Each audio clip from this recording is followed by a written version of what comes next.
The morning sun was just rising over Ouagadougou. Shops opened. Children ran barefoot to school. Motorbikes zipped between cars. And then came the sound everyone recognized, the distant sirens of the president's convoy. People stood still, watching with curiosity and pride. President Ibrahim Traoré, a man many had grown to deeply respect, was en route to a major youth conference across town. His black armored SUV, polished and commanding, moved swiftly through the streets. But then, something unusual happened. The convoy suddenly slowed, then came to a complete stop in the middle of the road. Bodyguards looked confused. The driver hesitated, and before anyone could ask why, the back door of the president's SUV opened. Ibrahim Traoré stepped out without a word, eyes fixed on something, or someone, by the sidewalk. People craned their necks. A man, disheveled, barefoot, and trembling, sat on the ground, his hands covering his face. He was crying uncontrollably. No one knew who he was. No one had ever seen the president stop for a stranger before. But this was no ordinary moment. What Ibrahim Traoré did next would not only shock his entire security team, but the entire world. The man sat with his knees to his chest, barely clothed, and clearly broken. Dust clung to his skin.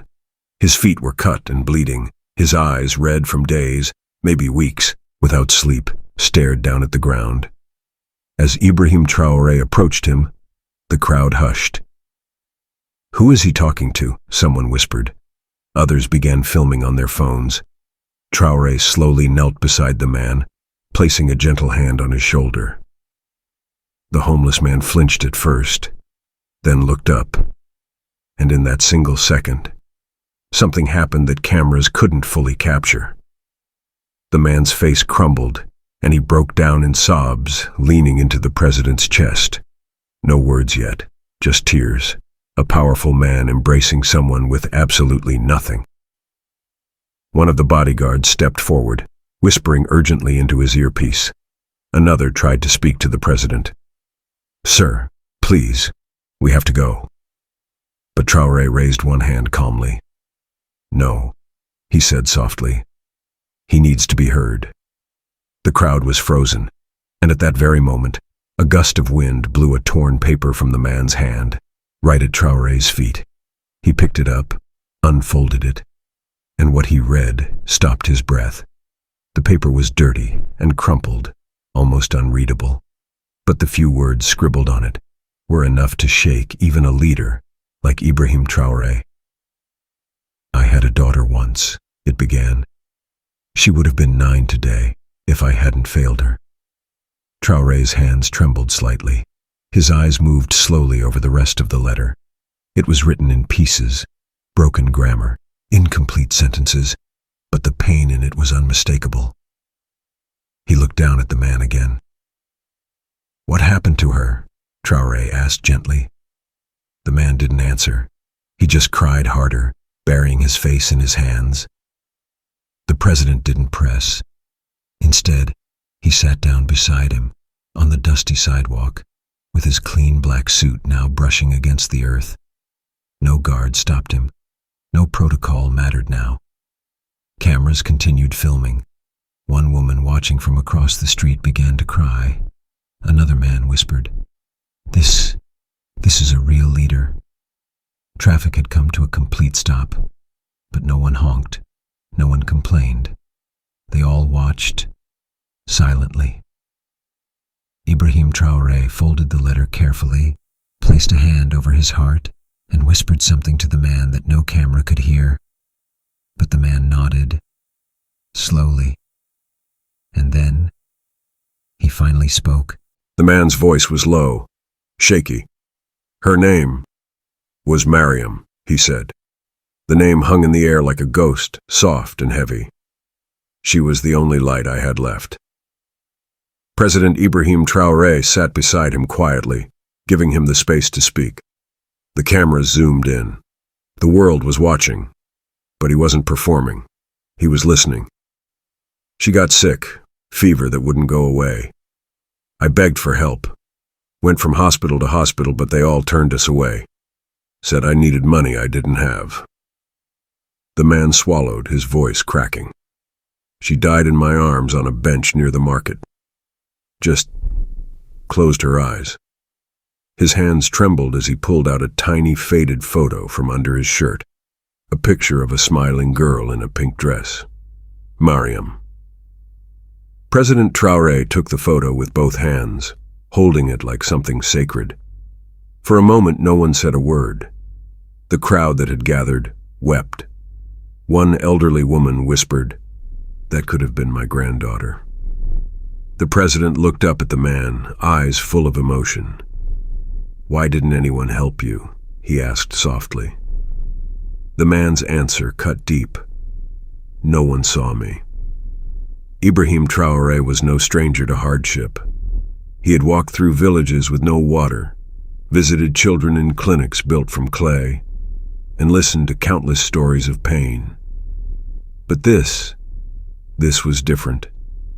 Sitting beside a grieving father who had lost everything, not to war, not to crime, but to silence and neglect. It pierced deeper than any report he had ever read. Then came the question that crushed him. The homeless man turned his head slightly and asked, "If I were someone important, would they have saved her?" Traoré didn't answer, because in his heart, he feared the truth. That Mariam died not because there were no doctors, but because no one cared enough to help a man without a name. The silence between them was heavy. The president, still kneeling, placed his hand on the man's back. "I'm sorry," he whispered. The man looked up. "You're the first person who ever said that to me." And then, in a moment no one expected, the man reached into his pocket and handed Traoré a second piece of paper, folded tightly, like it had been carried for years. "Please read it," he said. "I've been waiting to give this to someone who might listen." President Traoré opened the second letter slowly, with great care. It was smaller than the first, torn on the edges, written in shaky handwriting, clearly aged. The ink had faded in places. It wasn't just a note. It was Mariam's final words. On the page were phrases written in a child's voice. "Papa, don't cry. I know you tried. Maybe someone kind will find you. Please don't give up. Tell them I was here." At the bottom, drawn with a pencil, was a little heart and a stick figure holding hands with a man, labeled "Me Papa." President Traoré stared at it for a long time, fighting back tears. One fell anyway. It rolled down his cheek in front of everyone. And it was real. The moment was no longer just powerful. It was unforgettable. He looked at the homeless man, who now shook quietly, tears falling freely down his sunburned face. "I promise you," Traoré said, his voice cracking, "she will not be forgotten." At that moment, a young journalist in the crowd live-streaming whispered, "The world is watching a president become a father to a stranger." But the story had only just begun. After handing the second letter to President Traoré, the homeless man leaned closer and whispered something into his ear. The camera didn't catch the words, but the look on Traoré's face said everything. He froze, eyes wide, lips slightly parted. His breath caught in his throat. He looked at the man again, then at the letter, then back at the little photo of Mariam. And then softly, he asked, "What did you say your name was?" The man hesitated before answering. "Isa. Isa Tambura." Traoré blinked. For a moment, it was like he had seen a ghost. He stood slowly, took a few steps back, and pressed his hand to his chest. One of the aides rushed to his side. "Mr. President, is everything all right?" Traoré didn't answer. He just kept staring at Isa like he had known him before, in another life. Finally, he whispered under his breath, "It can't be." The bodyguards were confused. The crowd was silent, The live stream chat was exploding with question marks. What had the man said? Why did it shake the president? And then, Traoré turned around. "Clear the rest of my schedule," he said. "I'm going with him." President Ibrahim Traoré took off his suit jacket and handed it to his aide. Then, to everyone's shock, he placed his arm around Issa and began walking. Not toward his convoy, but away from it. Down the street, past the market, past confused security. No script, no guards, no plan. Just a barefoot man and a head of state, walking side by side. Journalists scrambled to follow. People abandoned their shops to watch. Some wept, others recorded. Many didn't know what to believe, but the truth was this. Traoré had remembered something. Something from over 20 years ago, before the politics, before the power, when he was just a student with a bicycle and a notebook. He had lived in a remote village for a short time, and there was a man there who gave him food when he had none. A man who fixed his bike when it broke. A man named Issa Tambura. Could this be the same man? Traoré wasn't sure, but something deep inside him told him to follow. They walked for nearly 15 minutes in silence, and then Issa stopped in front of a crumbling alley. "This is where she died," he said, and Traoré fell to his knees. The alley was narrow, shadowed by leaning buildings and rusted metal sheets. Stray dogs barked in the distance. A small cardboard mat lay in one corner next to a rusted bucket. "This is where we slept," Issa said. He pointed to a wall, cracked and faded. On it, drawn faintly in chalk, were stick figures. One big, one small, holding hands, and a heart between them. "She made that the night before she passed," he whispered. President Traoré touched the wall with his hand, slowly tracing the faded drawing. The media stayed at a respectful distance now. Something sacred was unfolding. Issa knelt beside the wall. She had one dream, to go to school, like the other girls. She used to pretend her mat was a classroom. She called me Professor Papa. He gave a broken laugh that turned into a sob. Traoré's eyes filled again.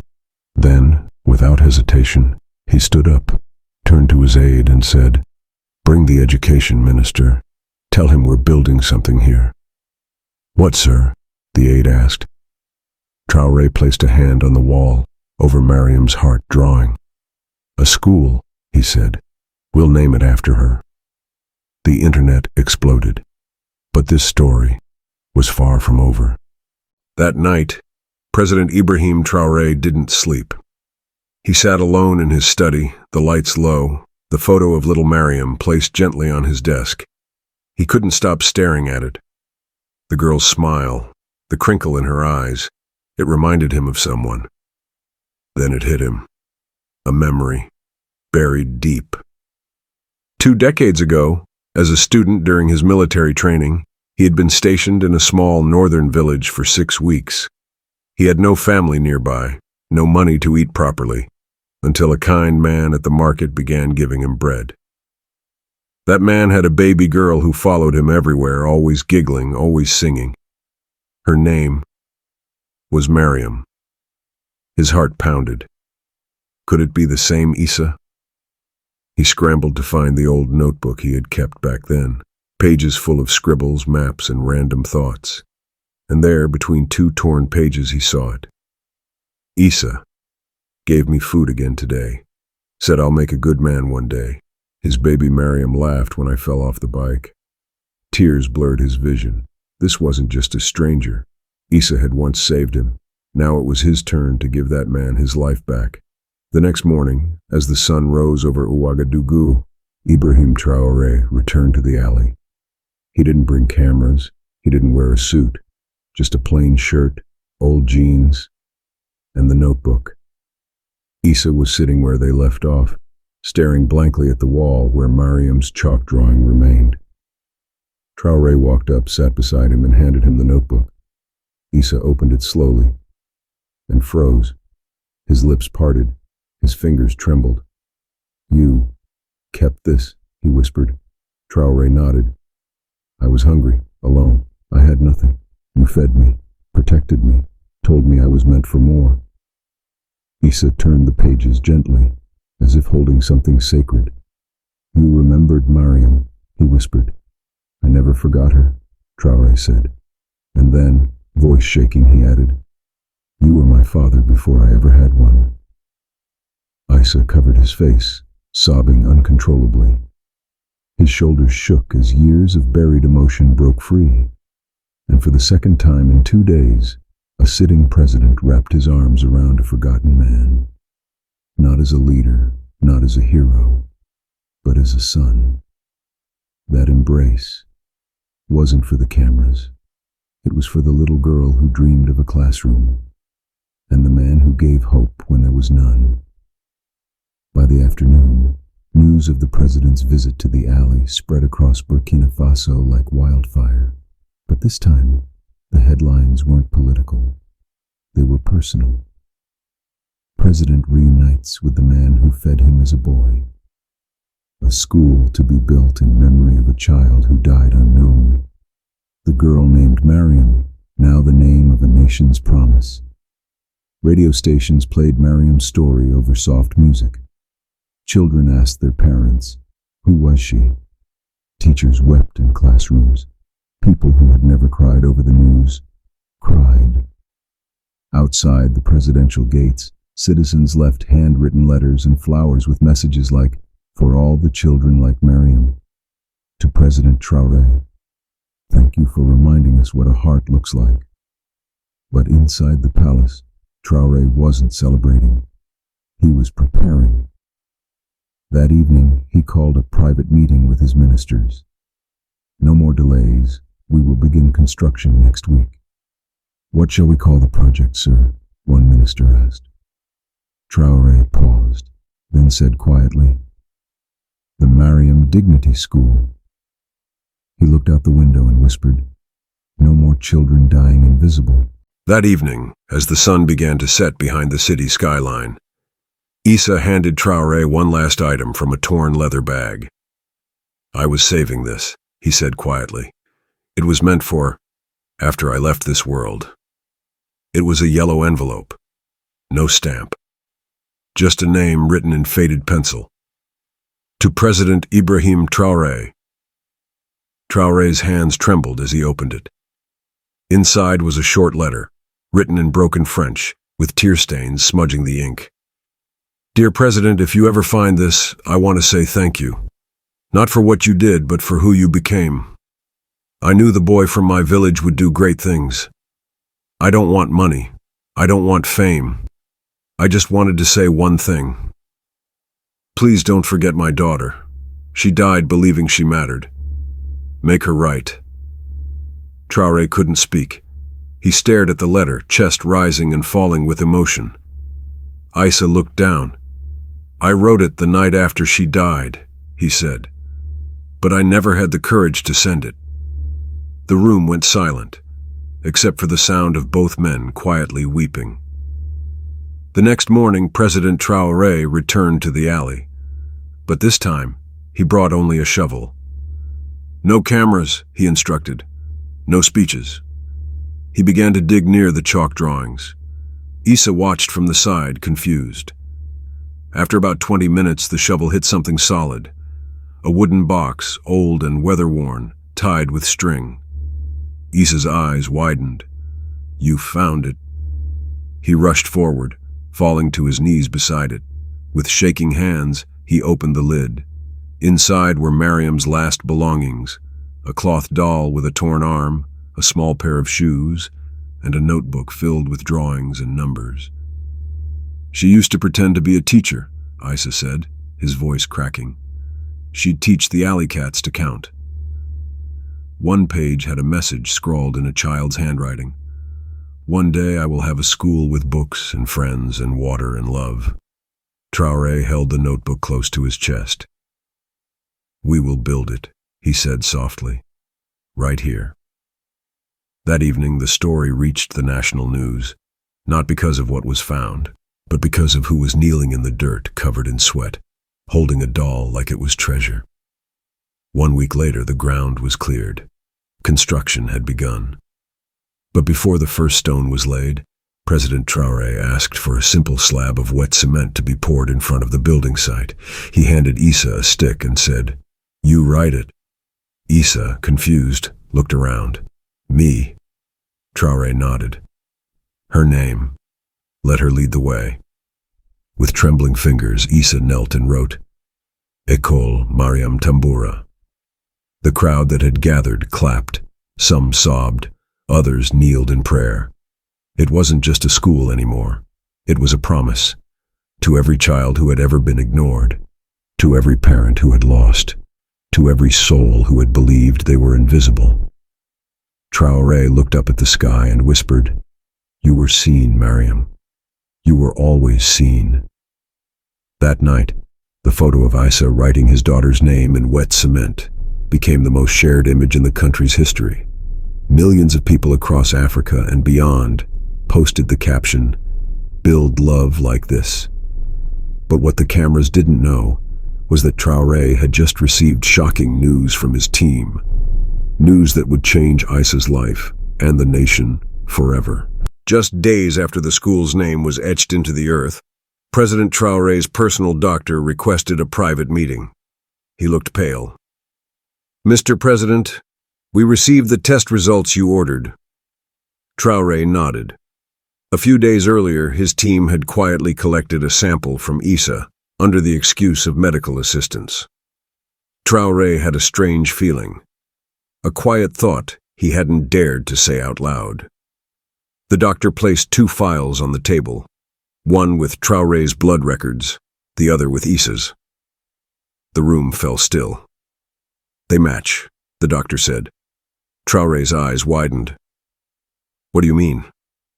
"Sir, Issa is your biological father." The air left his lungs. It didn't make sense. He had been raised by his uncle after his mother died. He'd never known his father. The story was that the man had disappeared, abandoned them. But it wasn't true. Issa never left. He had been searching, fighting, surviving, homeless, not heartless. He had found his son that day by the roadside and said nothing, because all he had left was Mariam. And now he had lost both children once. Traoré whispered to himself. God gave him back through a broken moment. The truth shattered Traoré's heart and healed it at the same time. But it came too late. Issa's health had declined rapidly. Weeks of cold nights, malnutrition, and grief had taken their toll. Now, he lay in a hospital bed, thin and fragile, wires tracing his weak heartbeat. Traoré sat beside him, holding his hand like a child again. I should have known, he whispered. You were always there. Issa opened his eyes, smiled faintly, and said, You became everything I dreamed. That was enough for me. Tears streamed down the president's face. You won't leave me again, he said. I just found you. Issa's hand tightened slightly. One last thing. Traoré leaned in. Issa's voice was almost a whisper. Don't just build the school. Fill it with love. Find the children no one sees, the Mariams of the world. Make sure they never feel forgotten. A tear rolled down his cheek, and with a final breath, Issa closed his eyes. Traoré didn't speak. He just held his father's hand for a long time, the beeping of the heart monitor slowly fading. That night, the world mourned a man they never knew, but a son mourned the father who had always been silently watching. 6 months later, the Mariam Dignity School opened its doors. Over 300 children enrolled on the first day, many barefoot, many orphaned, all once invisible. They were given uniforms, books, water, a safe place to dream. At the entrance stood a statue, not of a soldier or a politician, but of a barefoot man sitting beside a child, chalk in her hand. The plaque read, To Issa and Mariam, you made the world remember. President Ibrahim Traoré stood silently at the opening ceremony, holding a small flower in his hand. He placed it at the base of the statue and whispered, "Papa, she has her school now. She is not forgotten." The camera zoomed in as a tear rolled down his face, not for politics, not for show, but for a little girl who dreamed of school, and a father who gave his last breath for her dream. If this story touched your heart, leave a comment. What would you say to Mariam or Isa if they were here? Like this video if you believe every child deserves to be seen. Subscribe for more stories that remind us what truly matters: love, dignity, and hope. Together, let's build a world where no one is forgotten.